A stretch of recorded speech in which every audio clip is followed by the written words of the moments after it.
que nos atañe en este momento, ¿no es cierto? Raúl, buenas noches. No sé si rápidamente, si tienes el aula abierta, rápidamente nos indicas la introducción que yo no les pude demostrar. Unos 2 minutitos nada más te robo para eso, por favor.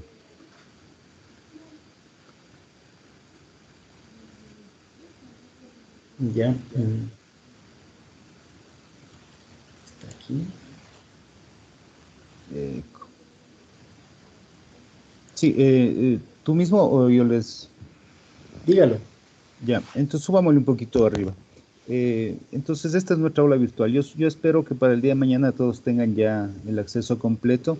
Tenemos la parte del proyecto del curso, la parte de la malla curricular, que lo revisamos rápidamente. Tenemos un foro en donde vamos a poner las novedades del curso. Tenemos un foro de retroalimentación académica en donde ustedes pueden poner alguna inquietud adicional. Lo importante de este foro es que nosotros vamos a poder apoyarnos entre nosotros, ¿no es cierto? Es decir, alguien pone una pregunta, el profesor responde, de pronto algún compañero también nos ayuda y nos retroalimenta, ¿no es cierto? Tenemos un foro de conociéndonos en donde podríamos poner nuestra información, nuestro perfil rápido para saber con quiénes estamos trabajando. De pronto hay más administrativos, de pronto hay más autoridades, de pronto hay personas que están también en educación superior y podemos profundizar un poquito el curso más para ese interés, ¿no es cierto? Entonces sería importante ahí. Y en soporte técnico cuando tengamos algún inconveniente como los de ahora, pero que pues, de alguna forma son solventables. Tenemos un repositorio de las clases en donde se van a poner todas las clases que se van realizando para que lo podamos revisar. Y la unidad 1, que es la que estamos revisando, aquí tenemos las diapositivas, que es el material de clase de lo que yo acabé de explicar. Tenemos el instructivo del Ministerio de Educación y un material y un video de cómo fue construido en aquel momento el currículo de Ecuador y cuáles son los objetivos como tal, la manera de complemento de lo que habíamos conversado, ¿no? Entonces, claro, la segunda parte que vamos a trabajar con Raúl, que tiene mucho que ver con el complemento de la planificación educativa. Esto nomás me faltaba aclararles y aquí está el material para que lo puedan revisar. Gracias, Raúl. Disculpan la interrupción. No te preocupes, Fernando.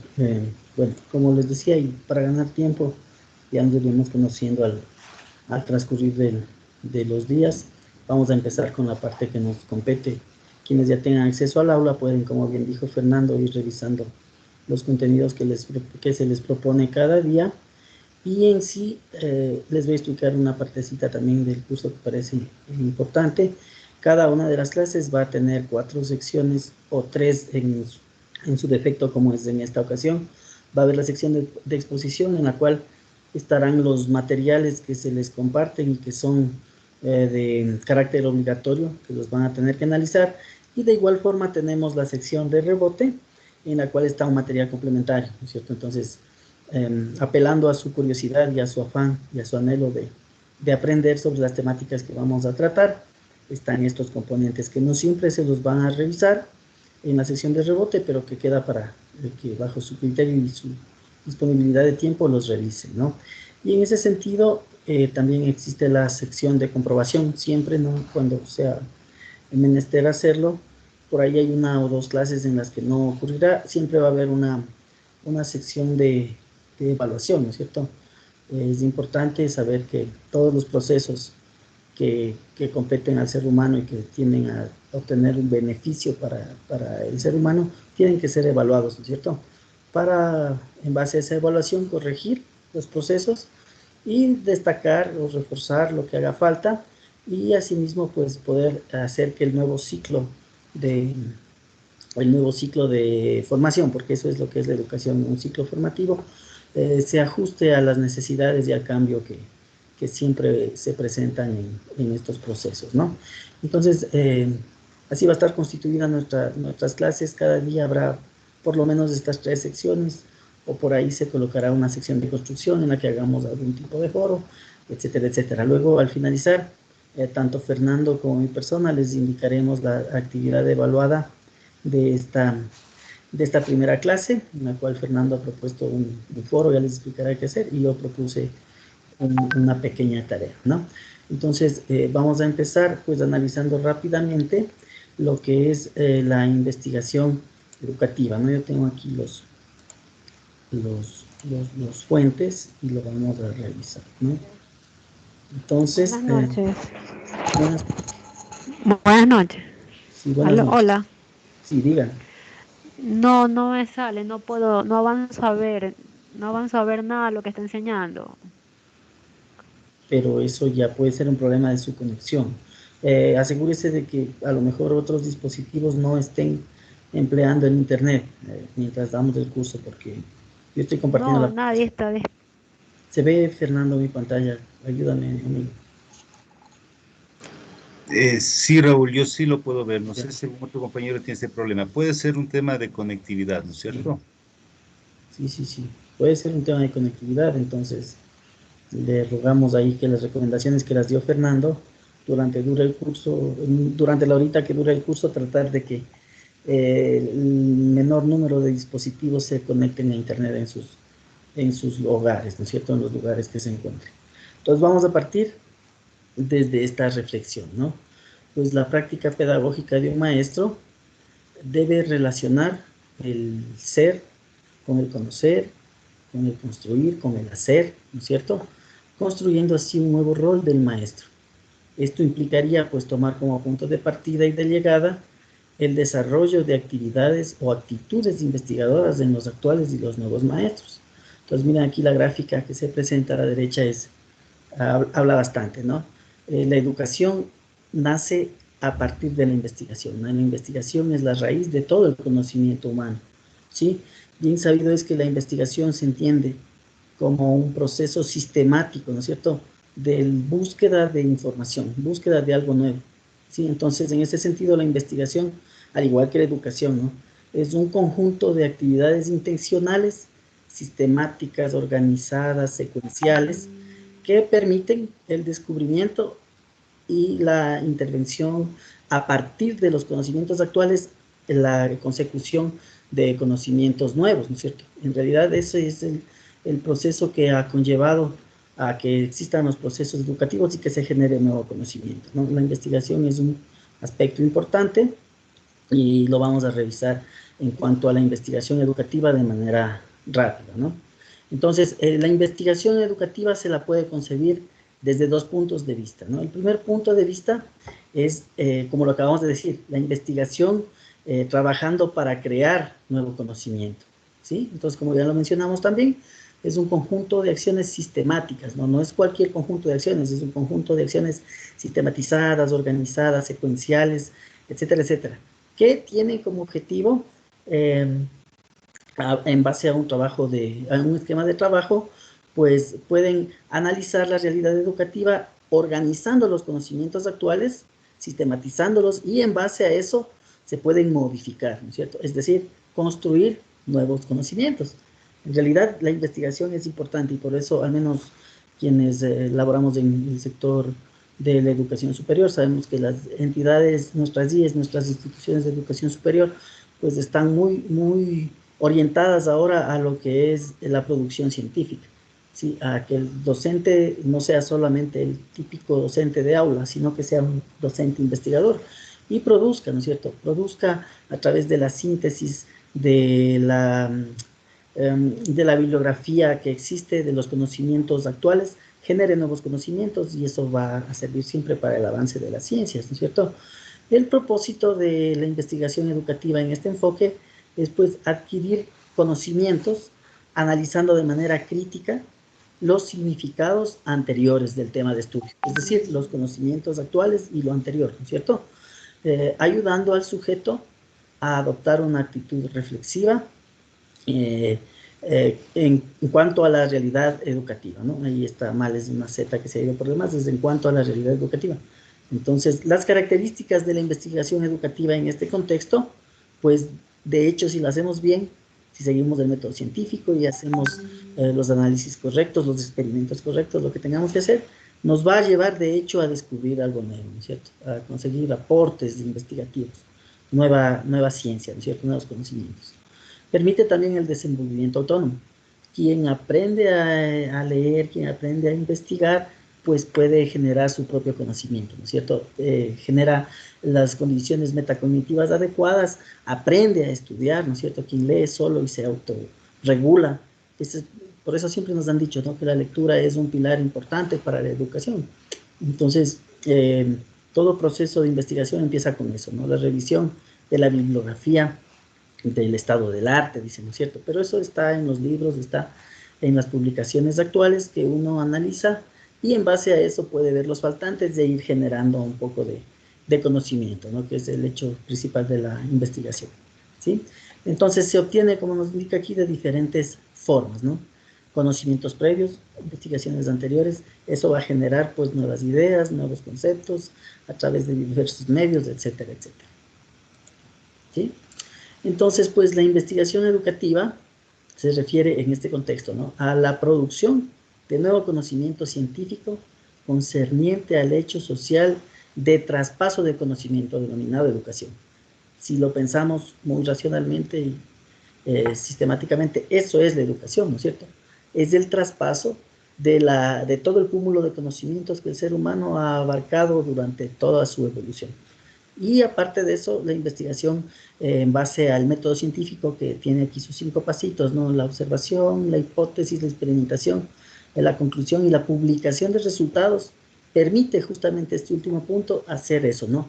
Hacer que el conocimiento traspase de una generación a otra y los nuevos conocimientos pues también, ¿no?, se deben ser publicados y nosotros, si queremos estar actualizados como docentes, debemos estar, como nos dirían por ahí en algún momento cuando estudiábamos, debemos saber lo que se publicó ayer sobre el objeto de estudio al que nos dedicamos, ¿cierto? Eso es algo importante. El docente, no importa de qué nivel sea, ¿no es cierto?, no importa de qué nivel sea, pero debe procurar estar pues actualizado y conocer las últimas tendencias, la evolución hacia la que se orienta, o los nuevos constructos, los nuevos artefactos, los nuevos conocimientos que se generan en la investigación de nuestro campo de estudio, ¿no? Entonces es importante.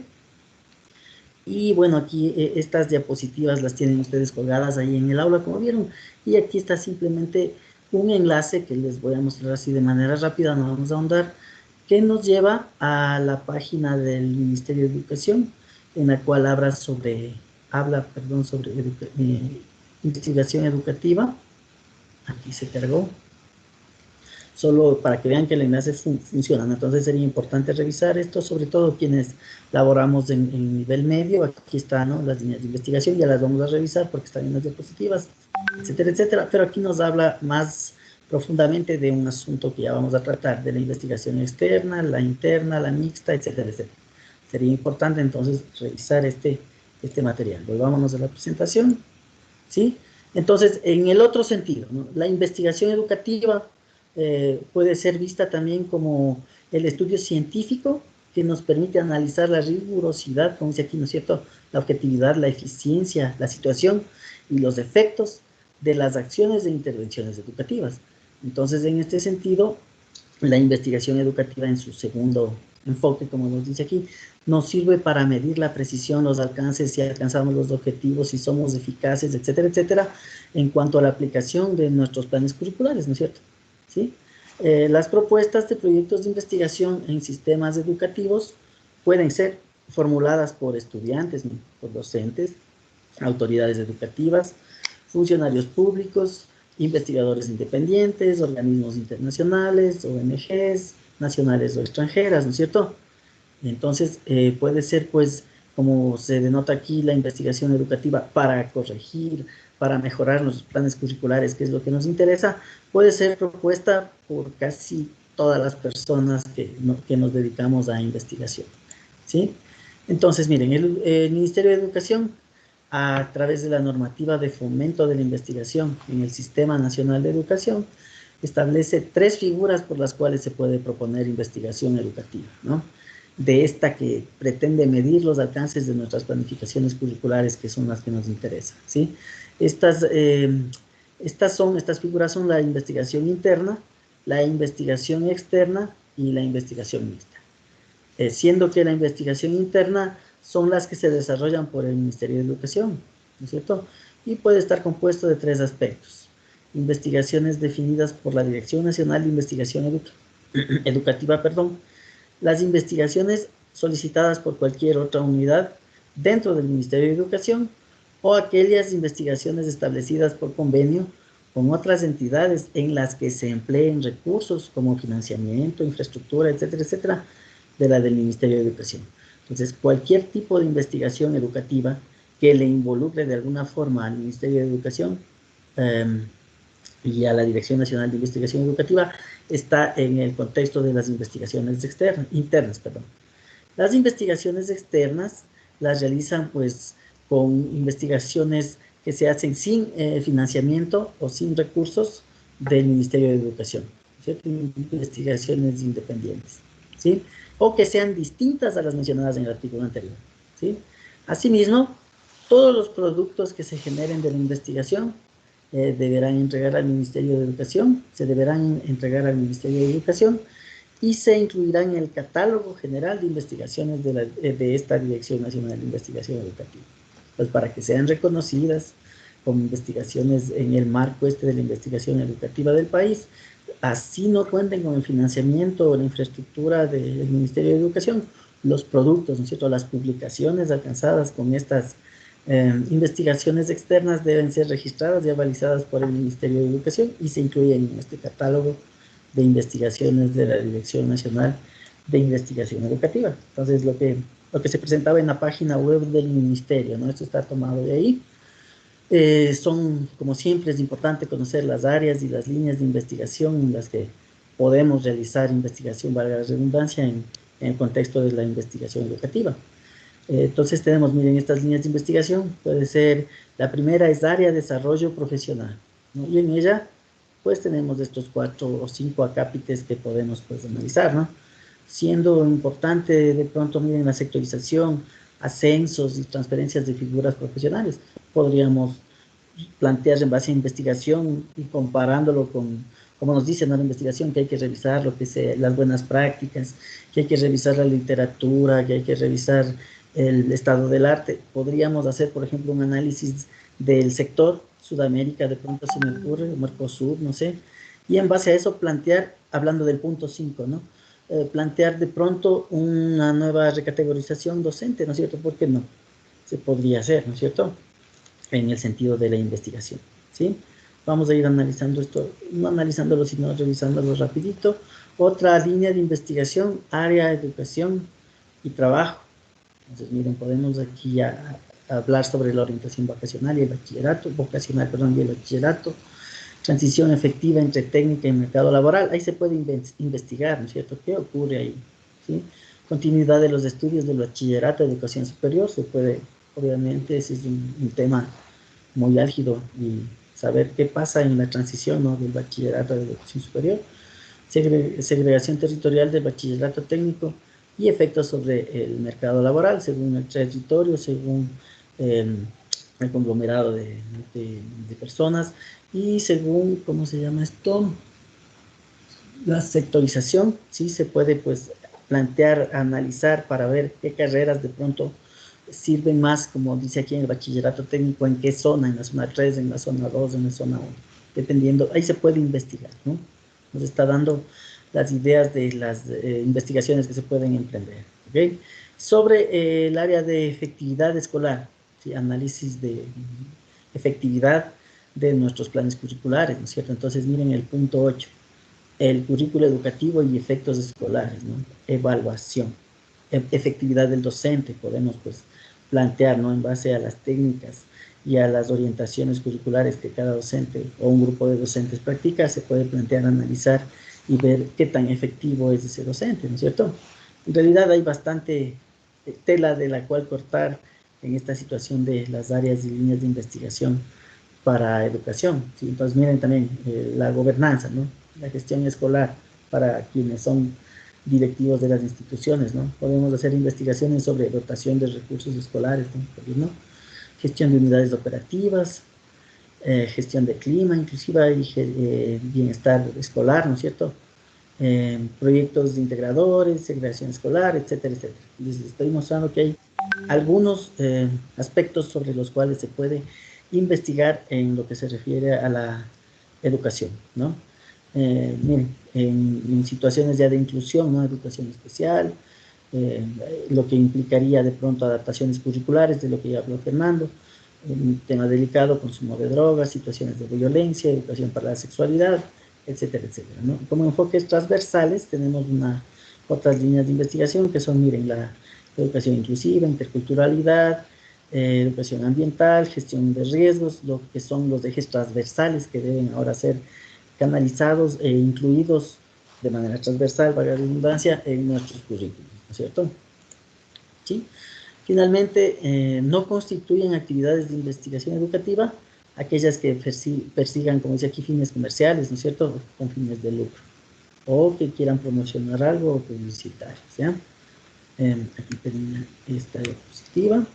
Vamos a revisar la siguiente. Entonces, miren, el meollo de esta situación de la investigación educativa es que en ambos enfoques es un factor crítico, diría yo, ¿no? Porque la una es en realidad la razón, la investigación educativa es la razón de la evolución, inclusive del conocimiento del ser humano, ¿no? Porque la investigación permite la generación de nuevos conocimientos, nueva ciencia, en cualquiera de las ramas, ¿no es cierto?, en los campos de estudio. Y por otro lado, pues la investigación educativa nos permite, pues, verificar la efectividad de nuestros procesos curriculares y en base a eso nos va a permitir realizar ajustes, presentar nuevos modelos, presentar nuevos esquemas, no sé, nuevas metodologías que permitan ir mejorando, pues, los procesos educativos, ¿sí?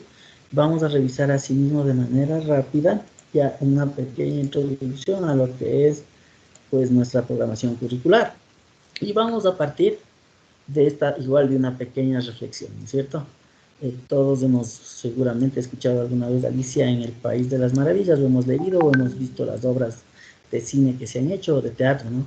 Y hay una parte importante en la cual, como se expresa aquí, pues Alicia encuentra al gato, ¿no? Y le hace la siguiente pregunta. ¿Querrías decirme qué camino debo seguir? Y el gato le contesta, eso depende mucho de a dónde tú quieras ir. Alicia le dice, eso no importa, no tengo rumbo. Y el gato finalmente le dice, entonces cualquier camino es bueno, ¿sí? Esto nos orienta a que si no tenemos una orientación, ¿no es cierto? Nos indica que si no tenemos una orientación, unos objetivos, unas metas que perseguir en el campo que nos compete, ¿no? En el campo educativo, pues a lo mejor lo que hagamos o dejemos de hacer no tiene ningún sentido. La base de todo y el norte de todo es la planificación, ¿no es cierto? La planificación van a ser esas estrategias, planificar esos momentos, esas evaluaciones, planificar, ¿no? O sea, hacer un plan para que cuando el docente, hablando del nivel microcurricular, entre al aula, no improvise, sino que sea como una obra de teatro que está bien guionada, ¿no es cierto? La planificación es de un guión y nosotros... alguien empezó a compartir. No compartan, ¿ya? Eso es, ¿ya? Entonces, miren, nos está dando el pie de que la planificación, ¿no es cierto?, el hacer un conjunto de pasos sistemáticos, organizados, secuenciales, que eso es lo que es planificar, va a garantizar que las actuaciones, hablando del nivel intercurricular, como decía, las actuaciones ya de aula de nuestros profesores, pues no sean una improvisación y tengan una secuencia, un sentido, una coherencia, ¿sí? Entonces es importante, ¿no? Objetivo de la planificación o programación curricular. La programación curricular o planificación nos permite responder a las preguntas que mencionó Fernando hace un momento. ¿Qué voy a enseñar? ¿No es cierto? Esto es importante saber. ¿Qué quiero enseñar? ¿A quién quiero enseñar? ¿Sí? ¿Para qué le quiero enseñar? Y, pues, ¿cómo y con qué le voy a enseñar? ¿No es cierto? La respuesta a estas 4 preguntas nos va a permitir, por ejemplo, escribir unos objetivos educativos bien definidos. ¿Ok? Y el tener conciencia de que estas 4 preguntas son una unidad, como se expresa aquí en este rompecabezas, nos va también a permitir tener un norte, definir las metas adecuadamente, definir nuestros objetivos, que se obtendrán obviamente al final del ciclo educativo y que en base a la evaluación y al proceso correcto de aplicación de nuestras planificaciones curriculares, nos permitirá medir si estas son efectivas o no, y pues hacer los cambios necesarios que se deban hacer para mejorar, ¿no es cierto? Entonces, esto siempre hay que tener en cuenta al momento de planificar y también muy importante cuando realizamos o redactamos nuestros objetivos curriculares, ¿ya? Los componentes del currículum, ¿no? ¿Qué enseñar? Son las competencias, ¿no es cierto? Las famosas skills, habilidades, ¿no es cierto? Algunos nos dicen habilidades, en otros lados nos dicen competencias, pero en fin, bueno, luego vamos a ver cómo se desagregan estas situaciones también, y qué es una competencia, y qué es una habilidad, etcétera, etcétera. En fin, lo que queremos es proveer a nuestros estudiantes siempre, ¿no? De habilidades o de capacidades que le permitan desenvolverse en su quehacer. Y también el que enseñar está dividido en campos temáticos, ¿no? Cada uno tiene su área, tiene su especialización, y en base a ello entramos pues a nuestras aulas en el nivel micro para proveer de esos conocimientos o ser una guía en la adquisición de esos conocimientos para nuestros estudiantes. Importante también, ¿no? ¿Cuándo enseñar? Los tiempos, ¿sí? Si hablamos de que es un proceso sistemático, hablamos de que debe haber una secuencia y por tanto debe haber un orden, ¿no es cierto? Y ese ordenamiento se lo va a dar atado con el punto 2 del que enseñar, se lo debe dar pues en campos temáticos, ¿no es cierto? No sería imposible que un aprendizaje se lo quisiera dar todo amontonado, así desorganizado, ¿no es cierto? Primero, la ciencia se ha dividido en diferentes campos, ¿no? Ciencias sociales, ciencias naturales, así haciendo una descripción rápida, ciencias exactas, ¿no es cierto? Y cada una de ellas se ha desagregado también en diferentes componentes que son abordados por cada profesor, digamos así, por cada experto, quien entra pues en la función de ser el tutor de los alumnos en pro de pues que adquieran las necesidades y las habilidades y los conocimientos necesarios para dominar cada área, ¿no es cierto? Construyendo las competencias o habilidades necesarias. Y eso también nos lleva al cómo enseñar, ¿no? Y el cómo enseñar está atado fuertemente a las estrategias, las metodologías y los recursos que vamos a emplear, ¿no es cierto? Considerando que es más importante, por ejemplo, la metodología que el recurso, ¿no? Eh, Porque puede decir, y de hecho hay una confusión, ¿no? Que, por ejemplo, el introducir un computador o un conjunto de computadoras a un aula va a cambiar o va a mejorar la educación de un grupo de jóvenes, digamos así. Eso es mentira, porque la simple introducción de las computadoras no va a cambiar, sino cambia la actitud del alumno y no cambia la actitud también del docente, ¿no es cierto? Si esas computadoras van a ser empleadas para seguir repitiendo lo que ponía en una pizarra, ¿no? 2 más 2, 4, hablando de matemáticas, 4 más 4, 8, etcétera, etcétera. No va a servir, hay que cambiar los papeles, ¿no es cierto? Y ahora que la tecnología nos permite realizar encuentros como el que tenemos hoy, ¿no es cierto? Sea por lo que sea, por la situación, por el coronavirus, ahora todos los procesos educativos del país y del mundo se están llevando con medios tecnológicos. Pero hay una fuerte discusión que ahora cayó al pelo, ahí como se dice, ¿no?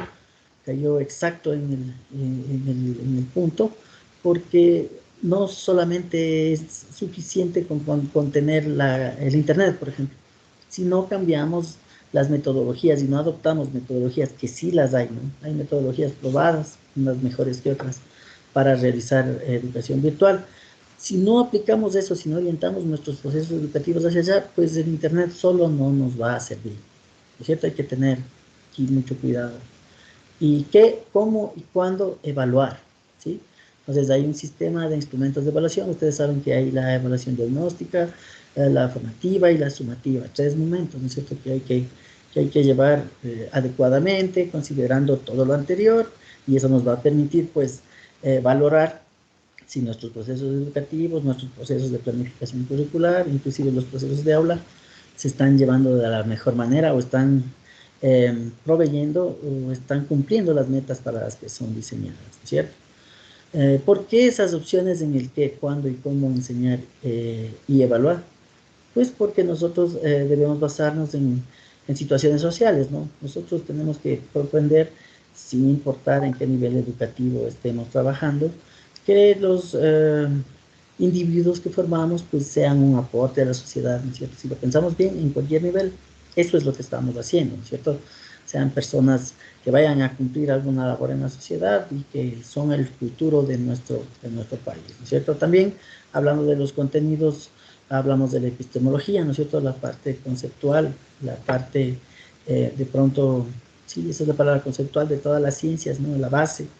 Y también psicopedagógicos, los aspectos psicopedagógicos del currículum, ¿no? Recordemos que el ser humano al ser un ser vivo que va evolucionando, pues va pasando por diferentes estadios psicocognitivos, según la teoría de Piaget, ¿no es cierto? Y hay que considerar eso también, pues al momento de construir nuestros currículums, inclusive nuestros materiales de aula, ¿no es cierto? No es lo mismo presentar un contenido para un niño de 5 años que para un adulto o para un adolescente, ¿no es cierto? Eso hay que tener también en claro. Y aquí vamos a responder a esta pregunta, ¿no? ¿Para qué planificamos? ¿Sí? La planificación nos va a permitir, pues, maximizar, como dice aquí, aprovechar al máximo el tiempo, ¿no es cierto? Definiendo los procesos y recursos necesarios para que los estudiantes logren sus aprendizajes. Eso es importante, ni más ni menos, ¿no es cierto? Si queremos hacer que el estudiante sume, pues nos vamos a centrar en eso y al final evaluaremos si es que puede hacer eso aprovechando al máximo el tiempo, ¿no es cierto? Sirve como instrumento de reflexión sobre la propia práctica, si ha pasado, ¿no es cierto? Si yo planifico algo, a lo mejor me excedí o consideré que el tiempo era más corto de lo que en realidad tenía.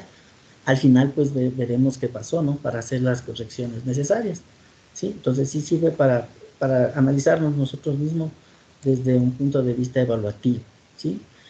También la planificación permite valorar el trabajo que se hará en cada clase, ¿cierto? Decidir y valorar el trabajo que se hará en cada clase, en cada curso.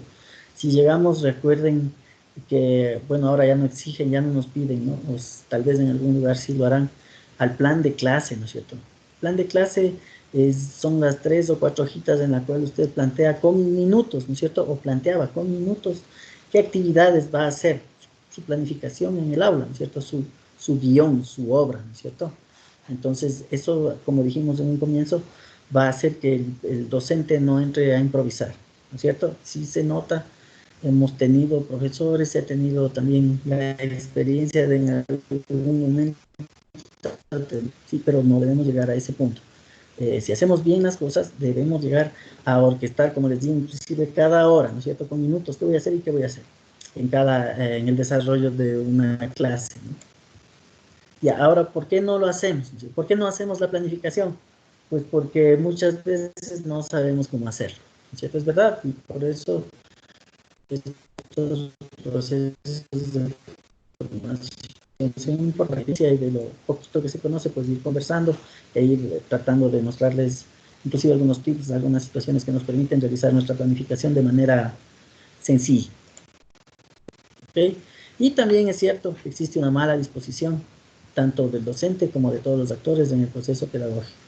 Y esa predisposición se debe también al desconocimiento, ¿no es cierto? ¿Por qué me hacen presentar a cada rato lo mismo y solo cambio la firma, ¿no es cierto? Y si es en el área, pues solo hago cambiar la firma, cambio la fecha. Ha pasado, uno también lo ha hecho, ¿no es cierto? Pero ya cuando se tiene pues, esa conciencia, ¿no es cierto? Ya decimos que la planificación tiene que ser en todas sus fases, ¿no? Tiene que ser un ciclo que se repite cada vez perfeccionándose. Ahí es cuando se entiende que por qué me hacen presentar a cada rato. Y ahí tiene que venir la conciencia, no debo solo cambiar la fecha y firmar, debo revisar. Y como soy un docente curioso que me gusta la investigación, sé que por ahí hay una nueva cosita que salió, no, va y le cambio en mi currículum, ¿no es cierto? Recordemos que no, el nivel micro y el nivel mes flexibles y pueden ser adaptados. El nivel macro cambia cada cierto tiempo según lo que digan las autoridades nacionales, ¿no? Pero ahí está la idea, ¿no? Yo, como estamos investigando, estoy al día, soy un docente propositivo, activo, que estoy siempre investigando y viendo cómo me gusta mi asignatura, que dicto, estoy viendo qué hay de nuevo, etcétera, etcétera. Pues ahí ya no va a tener, ahí va a tener sentido la situación de cambiar nuestras programaciones curriculares, ¿no? Presentando los últimos avances que presente la ciencia que estamos estudiando, ¿no? En ese sentido, entonces, la programación curricular es un proceso técnico para la enseñanza de aprendizaje que consiste en el análisis y tratamiento pedagógico de las competencias, capacidades o habilidades, ¿no es cierto? También, como dijimos, tiene que estar centrado en campos temáticos, tipificado en campos temáticos. Se deben considerar las estrategias, las herramientas pedagógicas que usemos y finalmente los recursos y materiales. el análisis de todos estos componentes generará las unidades didácticas, ¿no es cierto? Y previo a la integración de contenidos regionales y locales, ahí está otra vez, ¿no? PUD, que es mesocurricular, programación mesocurricular, es pues flexible, ya que se debe adaptar, ¿no es cierto?, al contexto, a la región, a la localidad, inclusive se pueden adaptar los contenidos para que sean mejor asimilados por los estudiantes, se lo debe hacer, ¿no? ¿Ya? En este sentido, tenemos los niveles de comprensión curricular, que ya nos hablaba Fernando. En el primer nivel tenemos pues el nivel macro, que es el currículum nacional obligatorio, y este es prescriptivo, pero mientras dura debemos acatar todos, ¿no es cierto? Y en base a él armar nuestras planificaciones. De segundo nivel, que es el mesocurricular, tenemos la currícula institucional, ¿no es cierto?, que se la puede presentar como la propuesta pedagógica institucional, PPI, o la planificación curricular institucional, PCI, ¿cierto?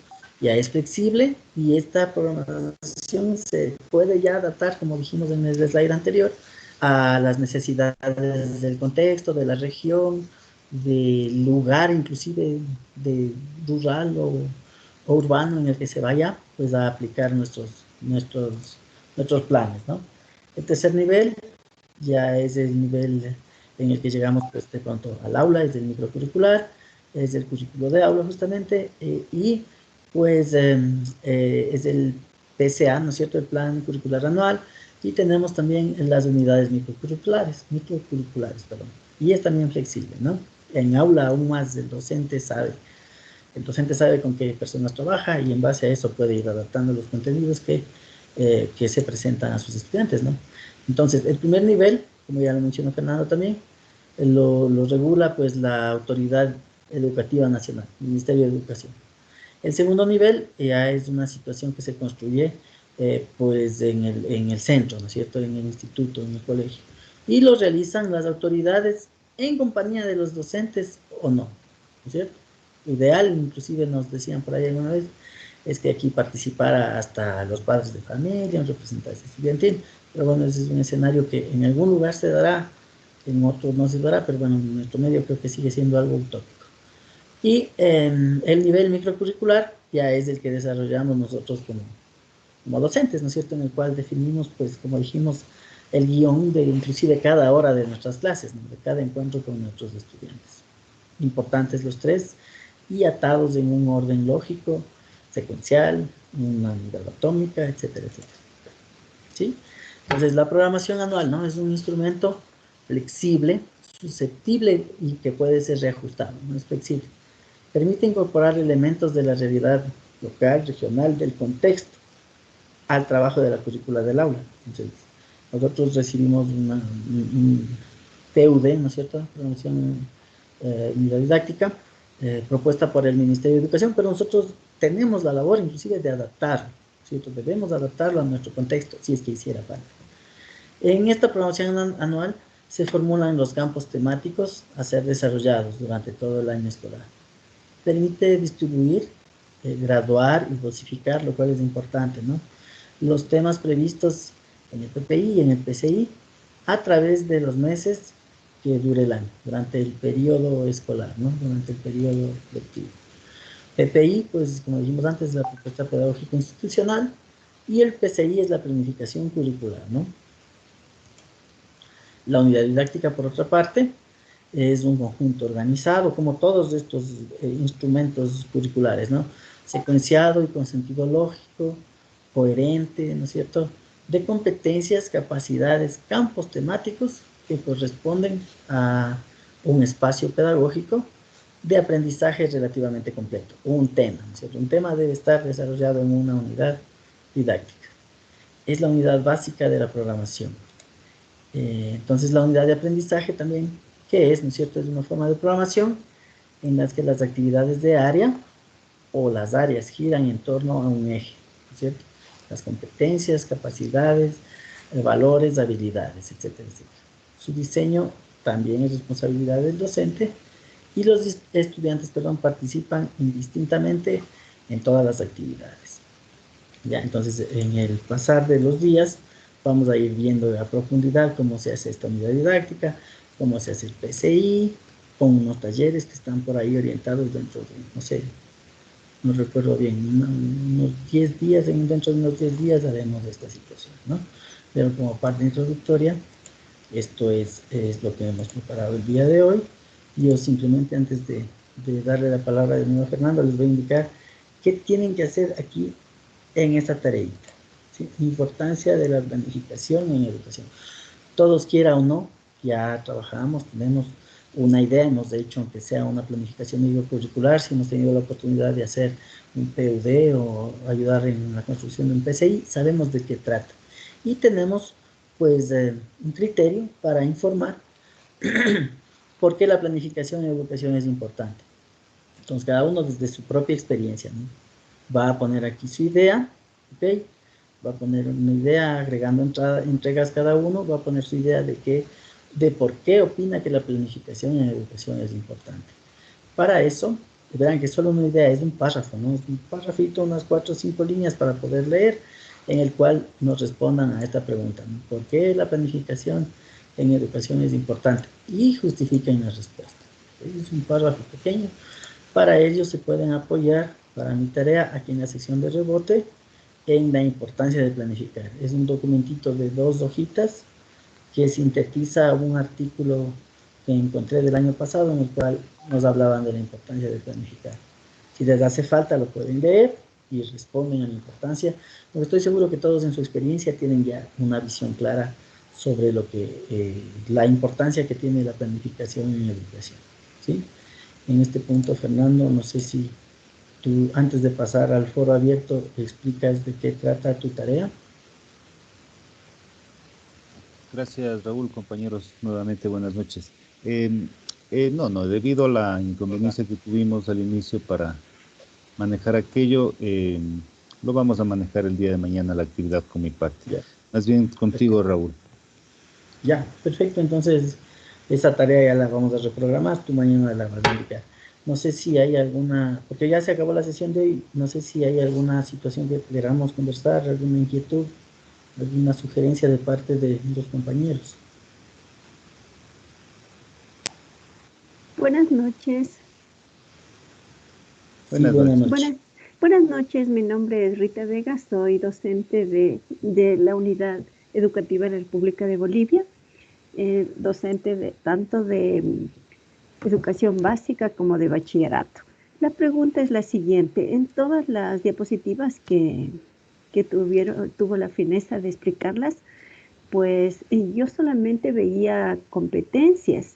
Quisiera saber si se va a hablar de las destrezas con criterio de desempeño.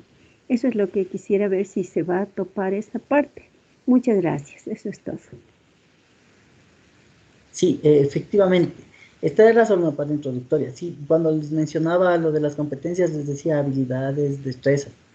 Ya cuando lleguemos al meollo del asunto, vamos a abarcar todas esos componentes, esos criterios que, como dijimos también, en algunos lugares hablan de competencias, en otros nos hablan de habilidades, de capacidades. Vamos a llegar a un consenso, ¿no es cierto? A la final, los procesos educativos persiguen lo mismo, que es el desarrollo integral de nuestros estudiantes, y no importa el apellido que le pongamos a eso, pues debemos llegar a eso, ¿no es cierto? Sí vamos a discernir, a lograr identificar qué es una cosa, qué es la otra, y a trabajar obviamente con destrezas por criterio de desempeño, cuando llegue el momento. Muchas gracias. Ya, de nada.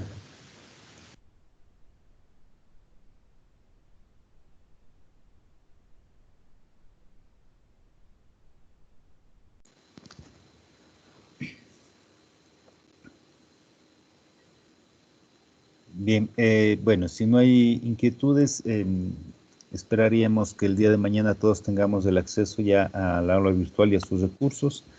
Y de igual manera, vamos a conectarnos un poquito antes para evitar lo que sucedió hoy, que tuvimos algún inconveniente de conexiones, ¿no?